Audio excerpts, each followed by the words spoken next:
Bienvenue sur Branché au jardin, le podcast de Promesse de Fleurs, votre pépinière en ligne. Votre rendez-vous jardinage, botanique et biodiversité sur un format court, amusant et instructif. Bonjour à toutes et à tous, ravi de vous retrouver pour ce nouvel épisode de Branché au jardin. Aujourd'hui, on va parler d'une plante qui est devenue un peu la coqueluche des paysagistes ces 10 dernières années, le Nandina domestica. Mais c'est vrai qu'elle est élégante, elle change de couleur comme un caméléon, mais attention, spoiler alerte, c'est pas du tout un bambou. Bonjour Ingrid. Bonjour Olivier et bonjour à tous. C'est vrai qu'on l'appelle le bambou sacré, mais botaniquement parlant, le Nandina domestica est plus proche de l'épine vinette ou du mahonia que du bambou. Eh oui. Mais avant de dire pourquoi on l'aime tant, rappelons à quoi ça ressemble pour ceux qui nous écoutent dans leur voiture ou en taillant leur rosier. Alors imaginez un arbuste au feuillage très découpé, très aérien.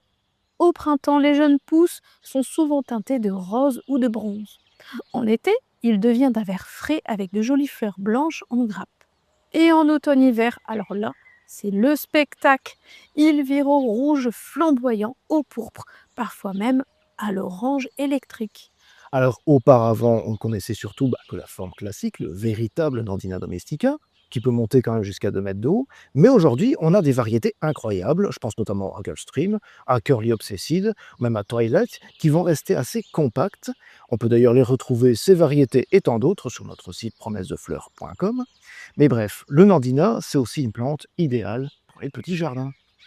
Par contre, Olivier, on doit quand même aborder un point important, la question des baies du Nandina. Oui, alors c'est très joli, hein, ces fruits rouges, c'est magnifique en hiver, c'est très déco pour Noël, mais il faut savoir que ça fait un peu débat.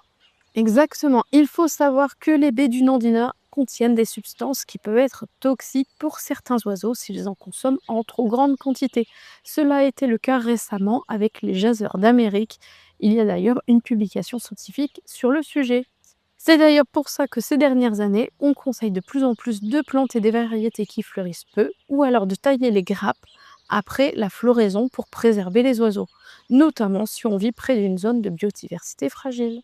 C'est un point effectivement à prendre en compte. La tendance actuelle, et c'est tant mieux, c'est le jardinage responsable. Donc privilégions si possible les plantes indigènes.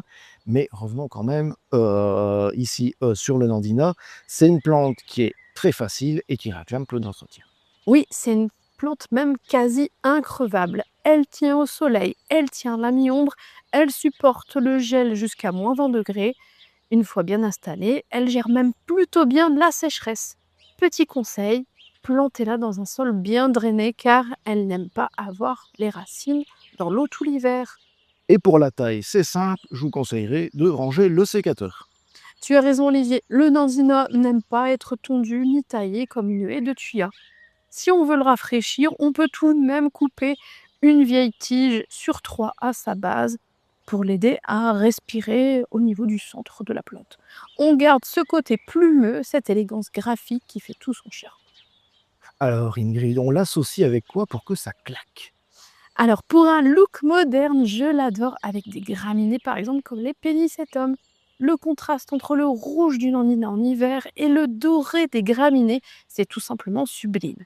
Ou alors, pourquoi pas avec des bruyères pour un jardin persistant en hiver. Bon, on résume, le Nandina domestica, c'est des couleurs de feu, un entretien mini, une résistance aux maladies quasi totale, et un look qui va aussi bien dans un jardin japonais que sur un balcon design.